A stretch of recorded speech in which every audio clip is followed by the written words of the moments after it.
Hello everybody, welcome back to my channel. My name is Gigi Young, and today we're gonna start out with a bang. We're gonna start out September with a bang, and I'm getting back into my In Plain Sight series, which I honestly put on a back burner because of all of the social unrest that was going on and all of the violence and conflict and chaos and craziness, and I didn't feel like I wanted to do my In Plain Sight series while we were all sort of entrenched in that heaviness.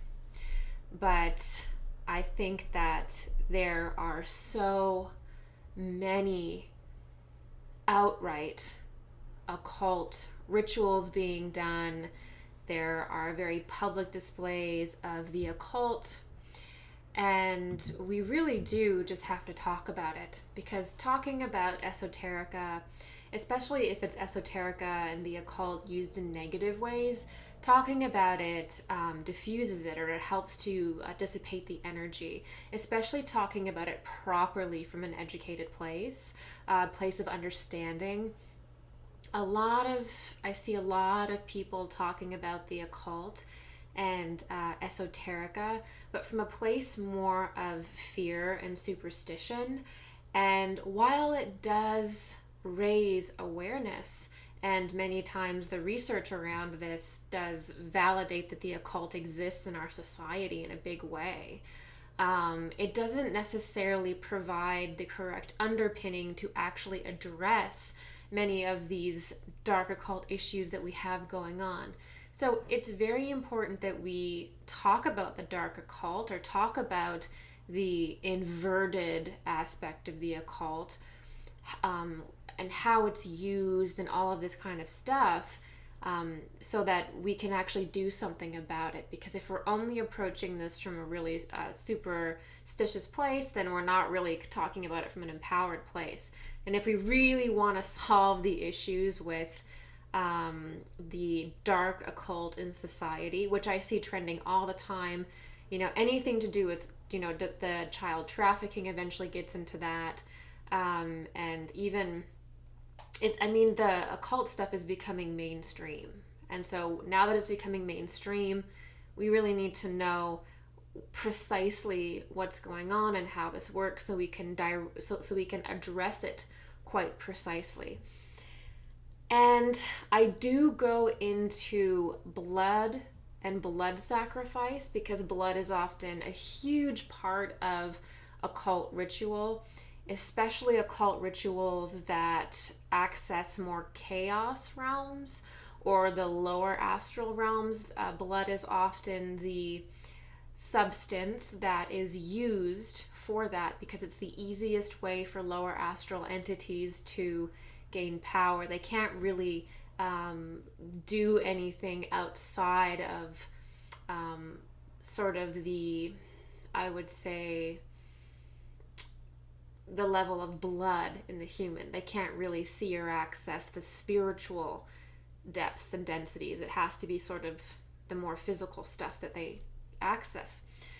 So I do go into that in detail in my earlier season of In Plain Sight. I'm going to link that below, because those videos are going to be really great to watch with this. So I'm going to link some videos below, and I highly suggest that if you're interested in this and you want to learn more about this, to check it out.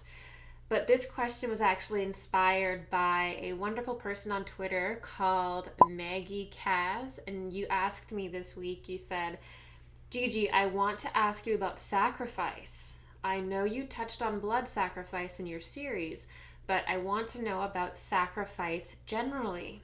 Why is it done? I mean, is it an exchange of energy? Is there such a thing as good sacrifice? Why does it exist? Thank you in advance. Well, wow, that's a really great question, a really amazing question. And we're going to get right into it today. And so much of this sort of stuff depends on people being afraid and really superstitious about talking about it. And that keeps this stuff underground. And it perpetuates it. Not talking about it, not addressing it, and not looking at it in the eye perpetuates it. So this is why it's important to discuss it. Okay.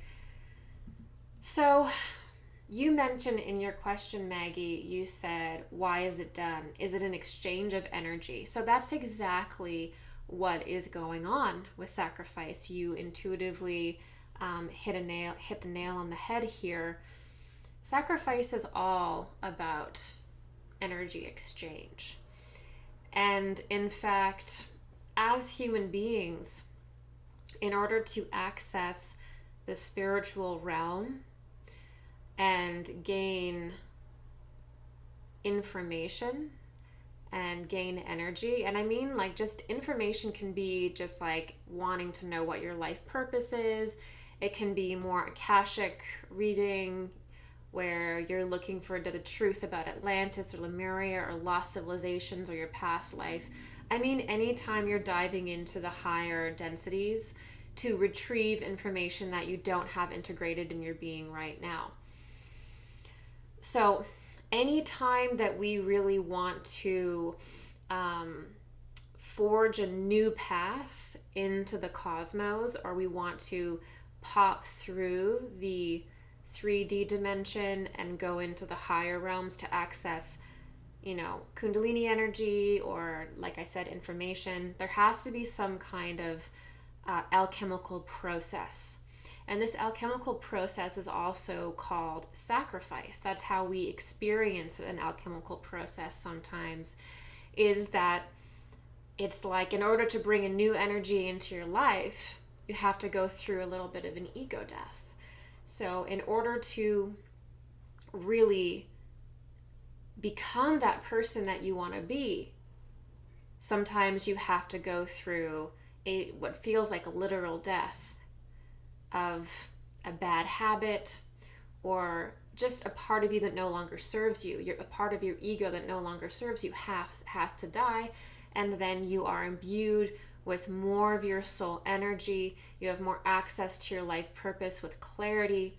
And so you go through this process in your life where you go through ego deaths, or you release habits that no longer serve you, and you take on more and more and more of your spirit. But as I'm explaining that, you can see that you don't really get to have room to take on more and more of your spirit if you have all of this basically negative beliefs, if you have all of this trauma and pain inside of you. It's an exchange. You have to release your trauma, your fear, and your pain. You have to bring alchemy to that. You have to alchemize it. You have to transmute it. You have to release it. You have to sacrifice it. You have to sacrifice a part of you that no longer serves you for a part of you that does. And so this is really what's going on, is an inner alchemy, an inner sacrifice, and it's part of the death and rebirth process. Okay, that is life. Death, rebirth. We are born and we die physically, but we also move through these processes throughout our life where we die many times. We go through these dark nights of the soul. We have to look at ourselves and say, I don't like the person that I was. How can I be better? And then we become better. That is called sacrifice. And so that is the natural, organic form of sacrifice. You sacrifice what no longer serves you, and then you make room and you summon to you what you are. You're doing alchemy. That's what magic is all about. That's what, that's what it really all comes down to, alchemy, right? And so that is the process in its holy nature. That's the process in its entirety, in its holy nature. Now, when you refuse to go through the ego death process and you don't think that you need to look at yourself, you don't think that there's anything about you that really needs changing, and you have a great and incredible desire for power, you can actually use the exact same dynamic that I was talking about in an occult sense, a dark occult sense, where you can actually sacrifice not your own ego, but an actual person or an actual animal, or you'll use sacrifice of someone else or something else. You'll use something else's life force in exchange for your own. So rather than go through that process and go through that release, rather than facing your trauma and transmuting it, and using the powerful Kundalini awakening that comes from that, you're literally not changing yourself at all. And you're just saying, I'm going to take somebody else and use their life force energy, and that will then replace my energy. So you're externalizing the occult process. A true and genuine occult practitioner that genuinely understands energy does not need to use other people's life force instead of their own. They can do rituals and they can gather in groups and do beautiful things, but they're bringing their energy. They're not having someone else's energy stand in for their own energy. And this is incredibly tempting for a lot of people who get into the occult and they don't really have an interest in self-development. Perhaps they never really did, but they have an interest in gaining power. And they have an interest and a curiosity in what a demon is, or a lot of the times people that get in the occult, they feel a great sense of being an outcast, and they don't feel like they understand how to make it better. And so sometimes people fall into the dark occult because there's this way to get power and magnetism by essentially doing sometimes sacrifices or making deals with demons and dark entities to get power. And so it's all sort of an artificial way of gaining life force energy. And it's artificial because as human beings, we have the ability to essentially do it ourselves, okay? So if you were to understand, just the basics of sacrifice and why it's done, you could just stop there. And you could just say, okay, well, whenever there's a sacrifice in a ritual, it is to augment the magician's energy so that this individual can access information, so they can tap into the higher realms, so they can open that portal into the higher realms and gain that Kundalini power. But it's because they can't generate that high energy themselves, right? So that is really the dynamic. And in the first part, I explained the real positive dynamic, which is the natural process of going through an ego death and taking on more Kundalini and essentially regaining your psychic pathways and your access to the higher realms, okay? So sacrifice is all about energy exchange. You were completely right. And human sacrifice is a mockery and an inversion of a natural sacrifice or alchemy that already occurs in human evolution. And that is the release of the shadow and the regaining of the soul. So let's get a little bit into how these esoteric rituals formed and how they took root in our society.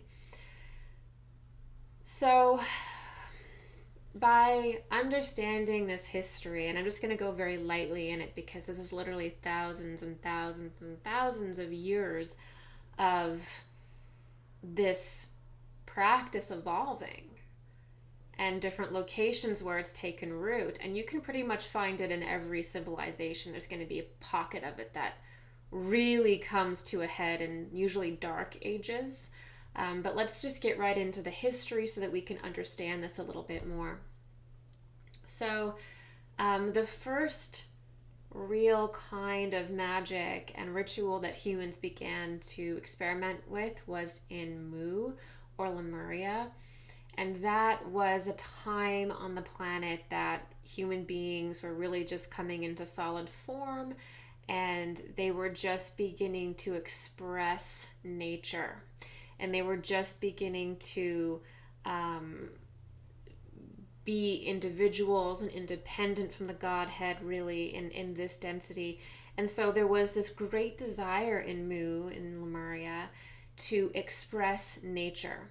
So if you felt the sun, you would dance the sun. If you felt the wind, you would sing the wind. If you saw the stars, you would move like a star. And so there was this great desire to just do natural rituals, natural celebrations of nature, which were also natural celebrations with the self. And what do you know? These things ended up drawing human beings closer and closer to God, and it allowed them to become closer to each other. And this beautiful spirituality that was really sort of more tribal began to form. Okay. And the light age of Mu was when all of these things were being developed, and all of these things were being grounded into human consciousness. All of these initial patterns in nature were becoming real human pathways in human consciousness. And the beginning of rituals really starts there for us.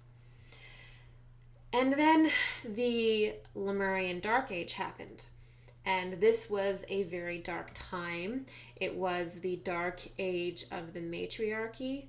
And it was a very shadowy time also for magic, because all of the portals that were opened in Mu and all of the rituals that were established in the Light Age were now finding themselves inverting for the first time. And so people were kind of taking liberties with different rituals and different practices that were developed, and they were inverting them, and these immense senses of ego were developing in Lemuria.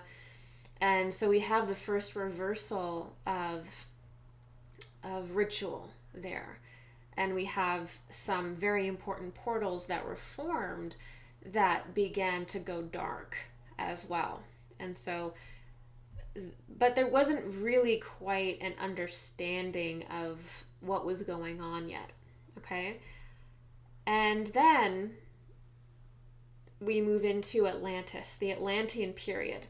And the Atlantean period is a period of magic and esoterica where all of those sort of raw rituals that humanity had channeled straight from nature were now being refined and now being deeply understood and extrapolated on, and they were becoming more complex and more precise. So it was going very, very, very deep into detail. And of course, during the Dark Age of Atlantis, everything was destroyed. Atlantis went under, and part of that is actually because of the dark magicians that really began in Mu in many ways, but this dark brotherhood, Edgar Cayce calls it Belial, Rudolf Steiner calls it Ahriman, and there's probably other words for it, but the pattern is the same. This group of people who live in the inversion and practice, dark magic, end up having a war with people who were trying to stay with the light, and this actually caused the collapse of Atlantis. Okay, but because these patterns weren't resolved, they weren't solved in Atlantis, all of those issues and all of those problems that we had as humanity, they fell too, and they are continuing on today. And the issues in Atlantis, the individuals that lived in Atlantis, both for the light and for the dark, carried on their karma. They carried on their stories. They carried on their practices. They carried on their lives. But now in this third dimension, Atlantis was a little higher in density, so it doesn't translate exactly to our 3D lives and our 3D world. But these same themes, the same people, the same individuals are here now, and the same patterns are playing out. Although the difference is that we can see certain patterns play out in more in depth. Like in Rome, we can see a certain element. In Greece, we can see a certain element. In Egypt, we can see a certain element. In the Mayas in South America. So it's almost like Atlantis fractured, and all of these little bits were hugely expanded upon so that we could learn. But we're still confronted with that problem that we had then. Today, we're still confronted with individuals who work in the light and individuals who work in the dark. Okay, so one of the things that I come across sometimes when I'm talking about the left-hand path versus the right-hand path, or what's known as dark magic and light magic, is that it doesn't really matter what you practice. It's all kind of the same. And I have to say that it's really not the same. All magic isn't created equally. There is an aligned way to practice that basically aligns you with your higher self and the cosmos and natural organic law, and then there is the inversion of those laws and those things. And when you're in a level of consciousness where you don't really understand the soul, and the higher dimensions aren't something that's really truly understood, and how the soul functions in the higher realms and all that kind of stuff, it's really hard to conceptualize that. And so what will happen is you'll get too materialistic, and sometimes too altruistic about the forces of nature, okay, and the lower astral realm and the chaos realms. And I'm absolutely not saying this because I'm not saying this from a place of judgment at all, but there has to be one thing that is discussed if somebody does choose to participate in these rituals, which is that if you do an inverted ritual, so if you practice what is known as black magic, and black magic and the dark arts and stuff is not well understood by the public, so sometimes the language isn't the best. But if you do that, and I'm saying it in the sense of inverting things, if you do that, you will set yourself apart from genuine magic and through genuine light work. And this is how.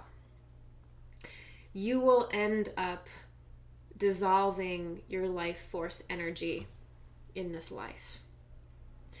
This is also called eating the fruit from the tree of life. Okay, that's what it is. You're eating the fruit. You're dissolving your kundalini energy, and you are essentially reducing yourself. Okay, when you do light magic, and light magic, I just mean healing yourself. I'm not talking about ceremonial magic or anything. It's just the most very simple thing, because even high ceremonial magic is all about healing and alignment. That's really what it's about. It's just about really using really interesting symbols and movements and things like that to really get precision about your healing and understanding about higher realms. But ultimately, it really is healing. That's really what it is. But when you do that, what ends up happening is the exact opposite of when you do the dark arts. So when you practice the light arts, when you practice healing, what ends up happening is you actually integrate your soul and your body. So you actually begin to take on more and more light, which is essentially healing.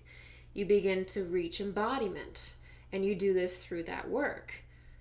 This is not easy because a lot of the times, as many of you know that watch my channel here, a lot of the times, going through these dark nights of the soul is devastating, and going through these ego deaths and identity crises and stuff like that are really challenging. It's not love and light at all. It's actually very challenging, and you have to earn every bit of power that you have, every bit of spiritual warmth that you have. You earn that. And that, in many ways, is the hero's journey. That is walking the path. That is the right-hand path, which is know thyself, and that is light magic, and that's what also light work is. Taking on more light, re-merging with your higher self, so that your higher self can be so intricately and deeply sewn into your physical body, so that spirit becomes matter, and we essentially regain superhuman abilities, or cities. That's actually what ends up happening when we heal ourselves, as we become superhuman. And many monks in the Eastern traditions have demonstrated this by doing incredible things.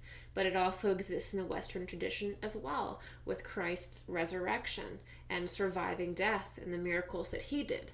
And so when you do achieve this, you can do these incredible things, and that is the real true purpose and the beauty of doing the light path, is that you get reunion with yourself. Okay, when you walk in the path of darkness and you decide that you're going to invert nature and that you're going to use established esoteric rituals and symbols that directly represent nature, and you're going to invert them and play God and use them for your own ends, not to know thyself. You don't think that you need to know thyself. You just want power, you just want control, and so you'll do anything to have that, which is a weak position to be in, by the way, and I'll get into that later, what ends up happening in regards to lower astral entities that prey upon that mental and emotional weakness and position. But what will happen is that rather than build and compound this beautiful soul energy, rather than build that life after life and really embody your soul, what ends up happening is you actually degenerate your connection with your soul, and you move farther and farther away. Because when you're doing these rituals, what ends up happening is you do come into a magical transcendental position. I mean, people who are into this, they do train to go in that same position that someone in the light goes into. Kind of an opening to spirit, a trance. You go into these positions too. You open yourself up to the higher realms. But they open themselves up to vampiric beings. And what ends up happening is these vampiric beings, they eat your energy. They attach to you and they devour your energy, or you end up offering up your own energy. Even every time you do a sacrifice, or any time you're offering someone else's energy, you're also offering a little bit of your own. And so what happens is that you end up reducing yourself every single time. And so you're offering your energy, you're offering even someone else's energy, but there's a little bit of yours in there because you're doing the ritual, you're facilitating the ritual as a dark magician. So a little bit of you is going in there. And what happens is that gets eaten up. And if you're not doing anything to know thyself and to build up the Kundalini properly, then you're in a state of depletion, perpetual depletion, day after day. And what will happen is these dark entities will trick you. And they'll fill you with feelings of power, feelings of confidence, of talent, of everything that you want. And they'll make up for that deficit so that you keep offering sacrifices, you keep communicating with them, and most of all, you keep a portal open for them to come into the third dimensional world and even potentially start affecting other people. You keep that virus alive, and you are a placeholder for that negative entity to now enter the earth and even get to other people. And that's why I'm strict on this, and people who think that if you just do blood, like I've come across people that think that it's all the same, that even very types of kind of darker types of magic are just like any other kind, and not to judge. But the reality is, once you start opening these portals, they affect the entire planet. It allows demons in the entire collective consciousness. Okay? That's why you have to take an ethical stance as a spiritual practitioner, because there is no cleaning up the earth unless we can clean up the esoteric realms that feed and create the very consciousness of earth. Okay? So these dark practitioners, they will sacrifice other people, animals, whatever, but also a little piece of themselves. But they don't realize that this little piece of themselves is being thrown in the mix, because these darker entities will stroke their nervous system and make them feel euphoria.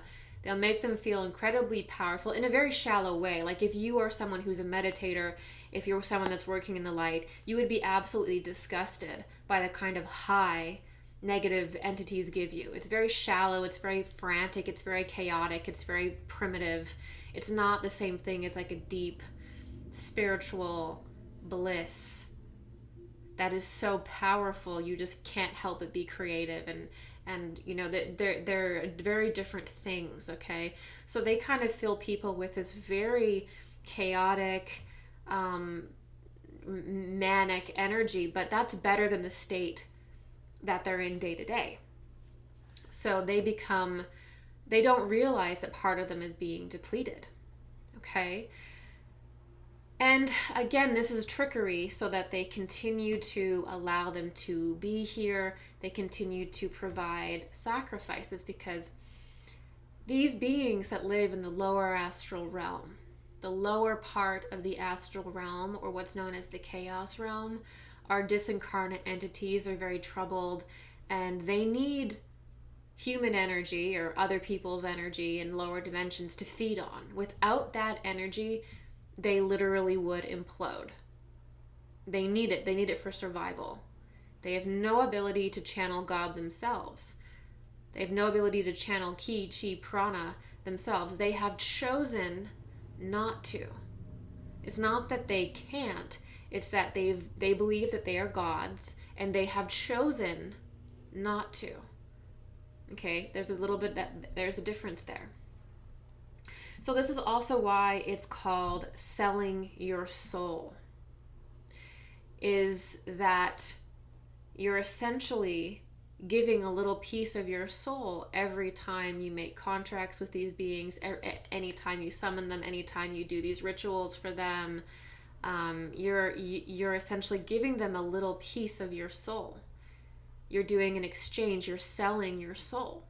And a lot of people will do this. A lot of very famous people have done this. And the disturbing thing about it is that some people are groomed to do this, and they get involved with these kinds of things, and they don't understand what's really going on, but they start giving certain levels of consent to it. In those cases, these individuals will have a choice where they can, as soon as they realize what's going on, they have to sort of atone, and then they have to go through a phase of purification and revoke it, because if you're unaware of it, you do have an ability to make things right and regain power in your life. But if you do it knowingly, and you turn the other cheek and you start doing it knowingly, that's when it gets really bad. So a lot of people think that how you deplete your kundalini and how you dissolve your life force is just through spilling the cup of Hermes or eating of the tree of forbidden fruit, which is to dissolve your kundalini energy by just pursuing physical pleasure, especially through sex. So only wanting to have sex because it physically feels good, but also other physical pleasure things, that is dissolving your life force energy. But it's not just the pursuit of physical pleasure that spills the cup of Hermes. It is also making direct demonic contracts with people that also spills the cup of Hermes. It also dissolves your life force energy. It creates a big gap in your incarnations where it's like a bald spot, where you don't have this part of you because you've given it to something else.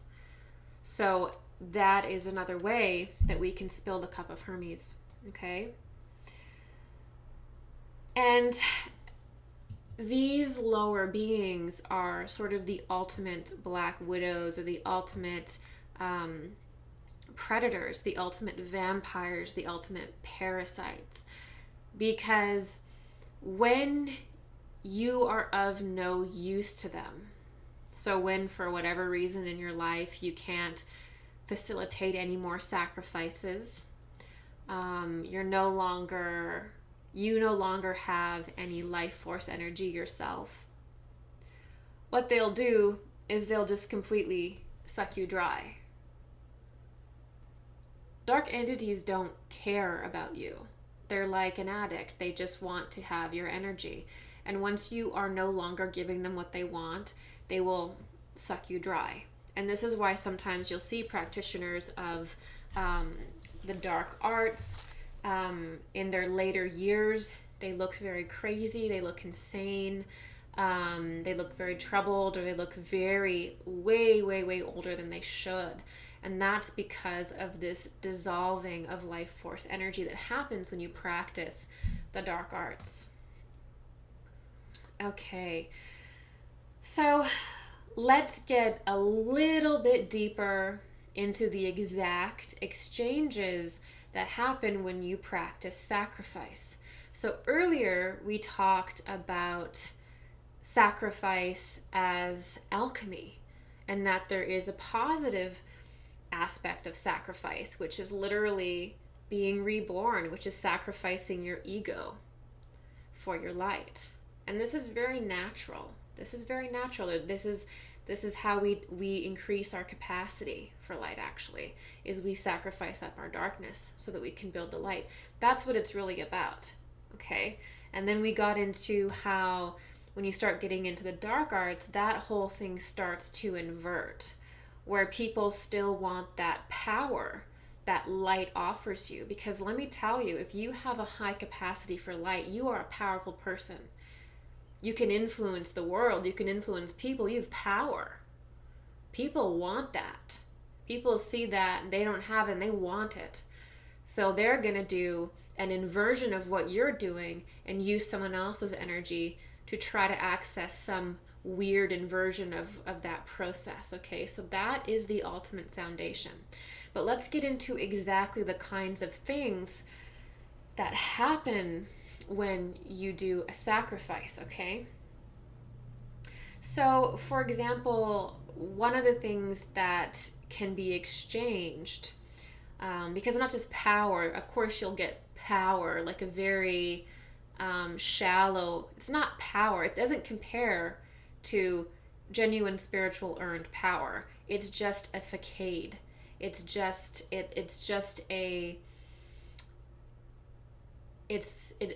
like it's an illusion. You get the illusion that you're powerful, okay? But there's also other things that can happen when a sacrifice occurs. And one of the things that people will do sacrifices for is that they want a favor, okay? Something in their life isn't going their way, and they desperately want something to happen so that their life starts moving in the direction that they feel it should. Okay, and so what will happen is they'll sometimes invoke a dark entity, maybe use a sacrifice, and then that dark entity will, usually an elemental, because elementals do have a pull in the material world, and they will carry out this task for the exchange. Okay, so you have to give them something, right?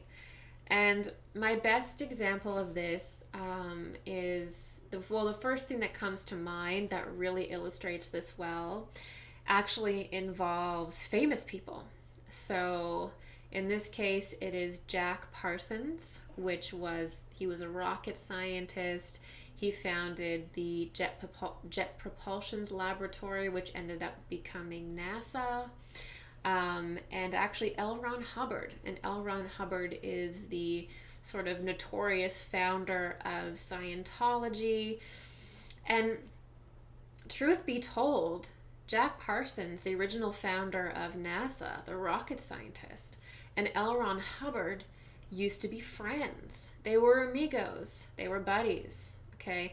And they actually practiced Crowley-style magic. And they would do these huge rituals together, and they really considered themselves brothers and confidants. And then one day, L. Ron Hubbard just disappears, and he cleans out Jack Parsons' bank account, takes all of his money, steals his boat, and steals his woman. And so, of course, Jack Parsons is devastated. He can't believe that L. Ron Hubbard has basically taken everything from him. His love, his possessions, his property, his money, just left him high and dry. So, he's devastated, and he summons some beings, and I believe it is that day or a few days later that I think the ship capsizes and L. Ron Hubbard is caught, and Jack's money is returned to him, and L. Ron is confronted, and basically L. Ron's entire scheme is capsized. It is stopped. Okay, so this is a very good example of how people will use black magic and the dark arts, and usually that's how they get started in it too, is something isn't going well in their life and they just desperately want something to happen, and they're willing to make a deal with essentially the devil to get that done. And so Jack Parsons did this, and he summoned some elementals, and they ended up capsizing Hubbard's boat, and he got everything back. So that story always, really stood out to me because, Jack Parsons went on to found NASA. He wrote letters to Wernher von Braun as a child, and so this is, not only is that an incredible story of, using what I would call the dark arts to influence others, but this is from people who are extremely influential in society. L. Ron Hubbard is now, he created Scientology, right? So, also when it comes to human sacrifice, I often hear some things conflated.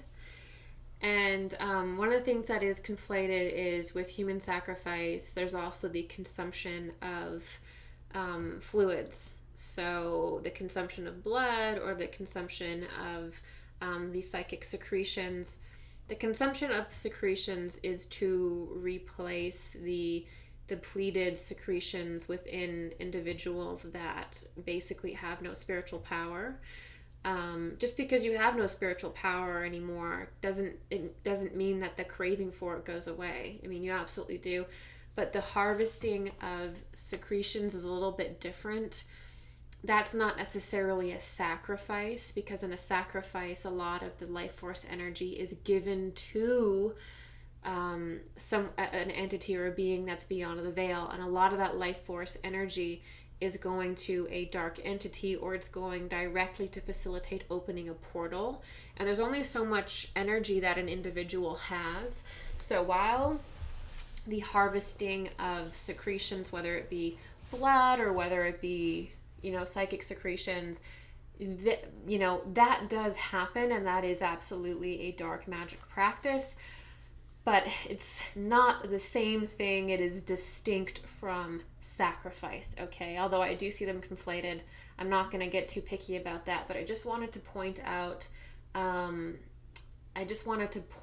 difference between those things. A sacrifice is a currency. It's an exchange. It is to open a portal, and you're giving that energy to a higher to a kind of being in a little bit of a higher density. It's a hell realm, but you're giving it to that entity. So then you're not going to be necessarily consuming it. I'm sure people do, but there's a little bit of a technical difference there. And the other reason that people will do human sacrifice really is to get information.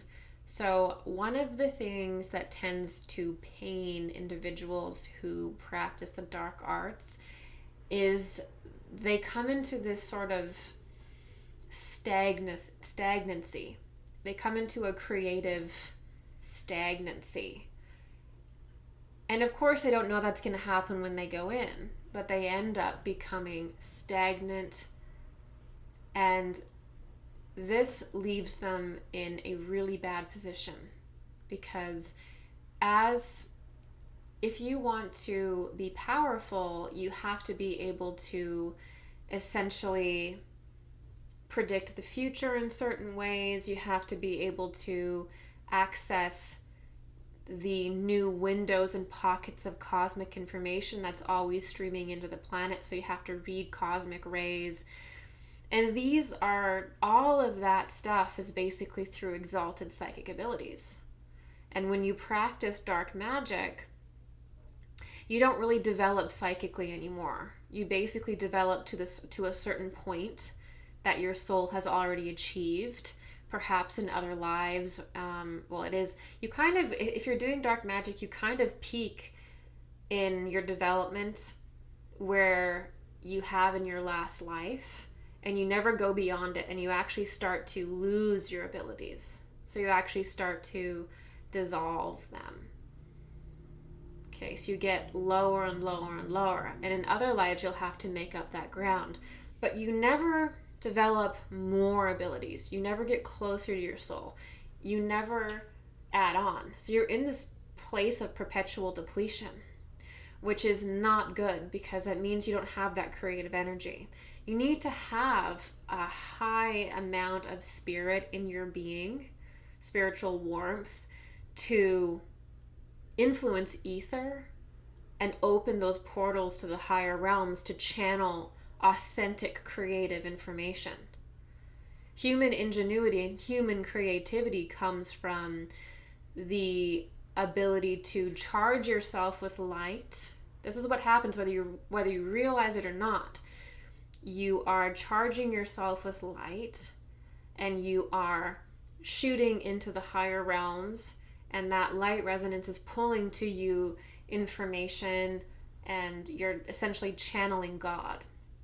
But you have to bring your psychic capacity up quite high to do that. So obviously they can't channel anything themselves. They can't be creative. And so what ends up happening is that in order to access any information from the astral realm, they have to basically sacrifice somebody.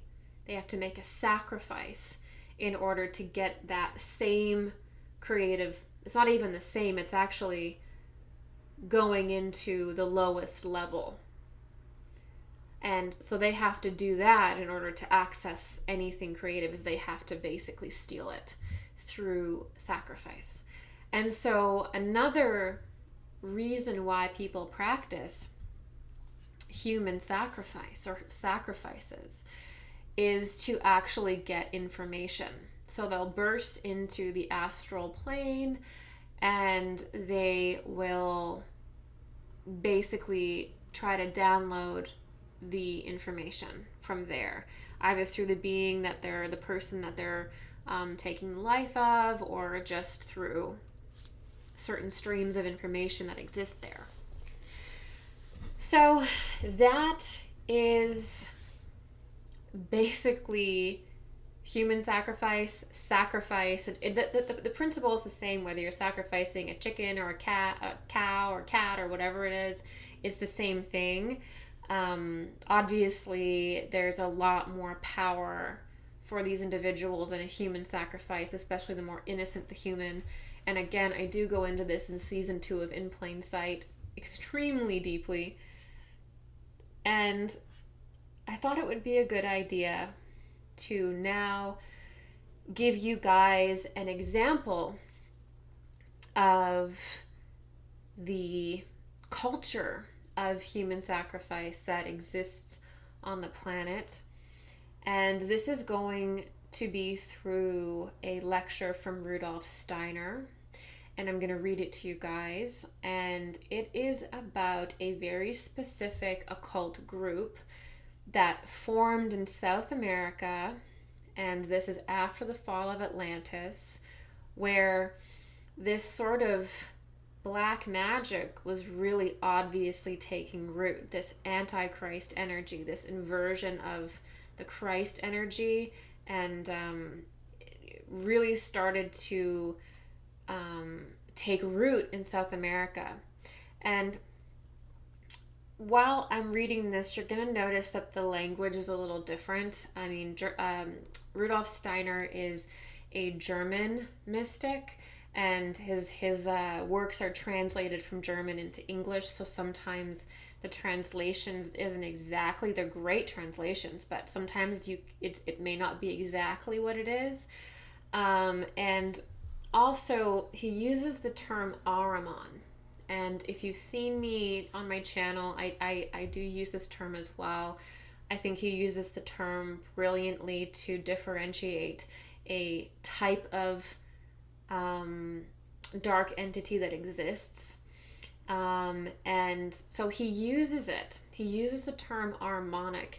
And when he uses this term, and when I use this term reading here, it really refers to a specific entity that really embodies the dark aspects of the lower astral. He really embodies the hell realms, okay? And to say Ahrimanic is basically to say what most people understand satanic to be. So Ahrimanic and satanic are basically the same term here. All right, so here is a portion of Rudolf Steiner's lecture that includes some information on sacrifice. Before the discovery of America, there were mysteries of the most varied kind in the Western Hemisphere, and they had a large following for the teachings that came from them. Like a single, central power, whom all followed and obeyed, a kind of spectral spirit, a descendant of the, quote, Great Spirit, unquote, of Atlantis, was revered.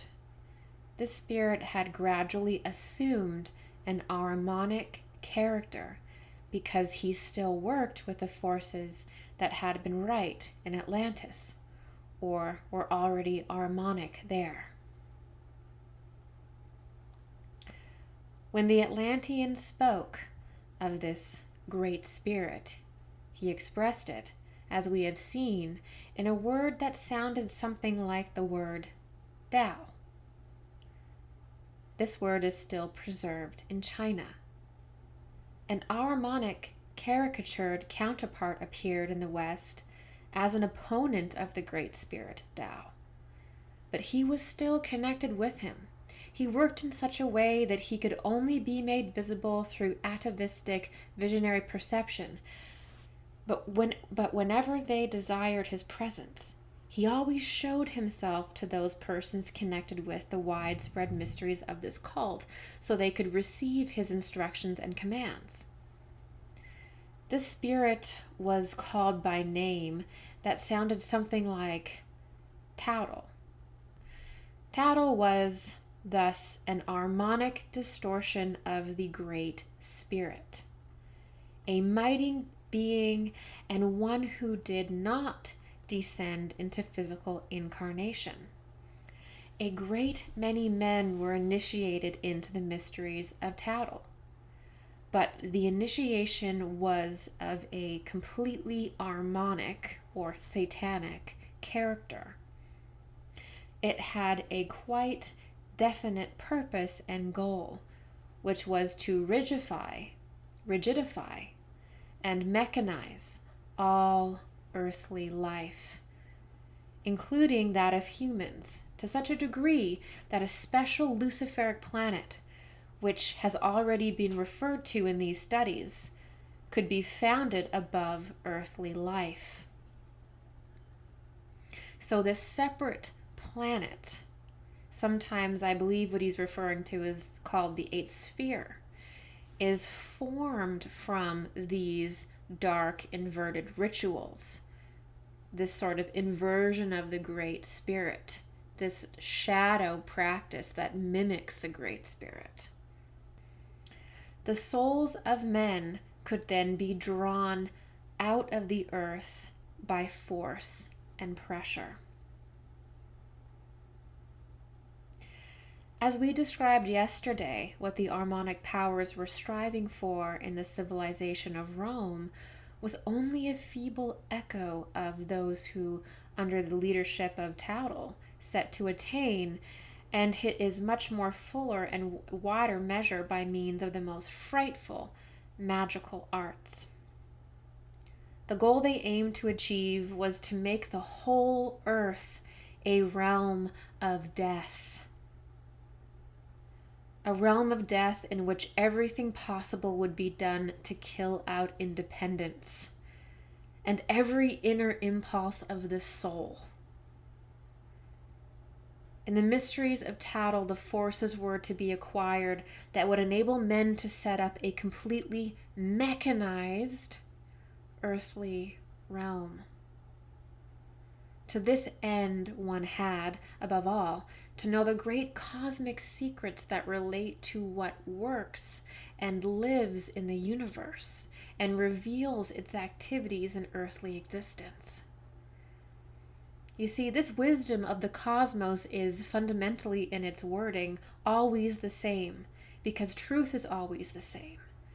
The point is, however, whether or not it is received in such a way that it is employed rightly. I'm going to read that one more time.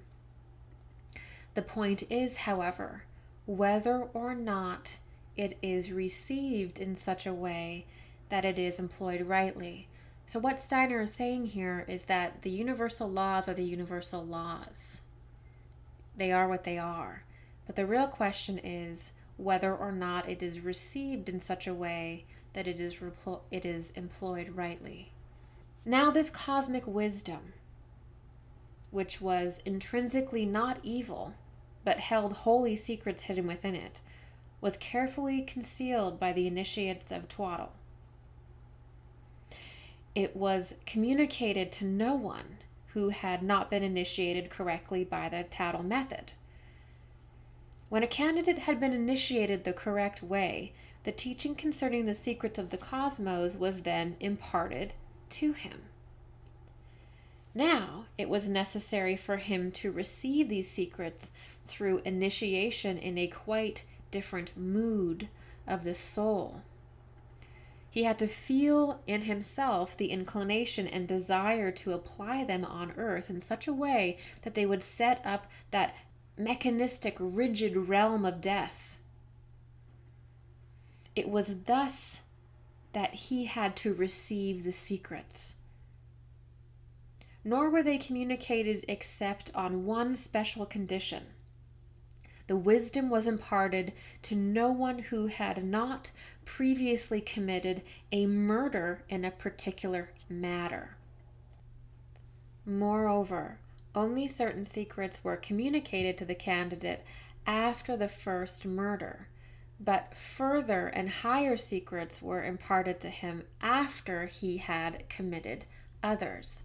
So what Steiner is describing here is a process of initiation into a very dark occult sect that essentially uses murder and sacrifice to access information. And there's different degrees to this. And there is a level of this particular cult where you have to commit yourself to carrying out this sort of mechanistic, rigid ideal on the planet. So that's part of this. Part of this is taking on the agenda of Ahriman or of Satan, which is basically to make things very rigid and mechanistic and, remove that emotional element from human beings. And really, it's kind of like being a robot or a machine. Okay, so they have to be committed to achieving that agenda on Earth. That becomes their life purpose. And there are certain things that they have to do within this occult, within this cult, within this belief system, including murders, sacrifices. Okay, and different levels of secrets are revealed when these murders are done. Okay. And of course, all of these secrets and all of this energy goes to this sphere that's being formed, the satanic or Ahrimanic sphere, which is also called the 8th sphere. Okay? So back to Steiner's lecture. These murders, however, had to be committed under quite definite conditions. The one to be murdered was laid out on a structure that was reached by 1 or 2 steps running along each side. This scaffolding-like structure, kind of like a catafalque, was rounded off above, and when the victim was laid upon it, he was bent strongly back. This special way of being bound to the scaffold forced his stomach outward so that with one cut the initiate had been prepared to perform, it could be cut out. So this individual in this Ahrimanic cult would have to lay on this stone, revealing his stomach, his back arcing stomach up, and then there was a proper way that the initiate in this satanic cult is taught to cut, and a certain weapon as well, and then the stomach would be removed. Okay? This kind of murder engendered definite feelings in the initiate. Sensations were aroused that made him capable of using the wisdom later imparted to him in the way that he has been intimated above. When the stomach had been excised, it was offered to the god Tautel, again with special ceremonies. So the stomach is then offered to Tautel in a ritualistic ceremony. The fact that the initiates of these mysteries lived for the quite specific purpose that I have indicated to you imparted a definite direction to their feelings. When the candidates to be initiated had matured on this path and had come to experience its inner meaning, they then learned the nature of the mutual interaction between the one who had been murdered and the one who had been initiated. The one that is initiated is the murderer or the initiate. Through the murder, the victim was to be prepared in his soul to strive upward into the Luciferic realm, whereas the candidate for initiation was to obtain the wisdom to mold this earthly world in such a way that souls would be driven out of it. Through the fact that a connection was formed between the murdered and the initiated, one cannot say murderer, but initiated. It was made possible for the initiated to be taken with the other soul. That is, the initiated could himself forsake the earth right at that moment. These mysteries, as you will readily admit, are of the most revolting kind. Indeed, they are only in accord with a conception that can be called Ahrimanic in its fullest sense. Nevertheless, certain feelings and experiences were to be created on earth by their means. So these rituals were creating a very specific energy on earth, a very specific condition on earth. Now, naturally, the evolution of the earth would not continue if, over a considerable part of its surface, mankind had an interest in mankind should completely die out. The interest in humanity, however, did not quite die out. Even there, because the interest in humanity, however, did not quite die out even there, because other different mysteries were founded that were designed to counteract the excess of the Twaddle mysteries. So what he's saying at the end there is that there were other mysteries, there were other schools, esoteric schools and esoteric groups that were also functioning at that time that actually directly counteracted that energy on the planet. But obviously, if this dark occult group, this Ahrimanic group, were to gain too much traction in the world, if they were to gain too much influence, obviously the world would be destroyed. And initiates in this circle, in this Ahrimanic group, it's a death cult. And they do seek to do exactly that, to destroy and create death wherever they go.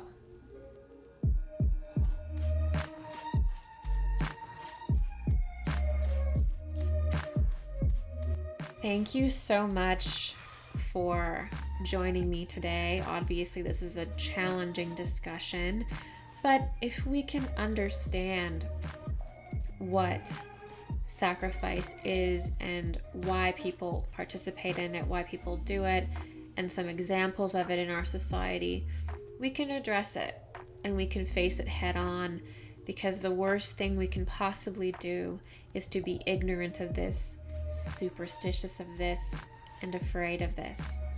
So, as always, all my love your way, and I will catch you in my next video.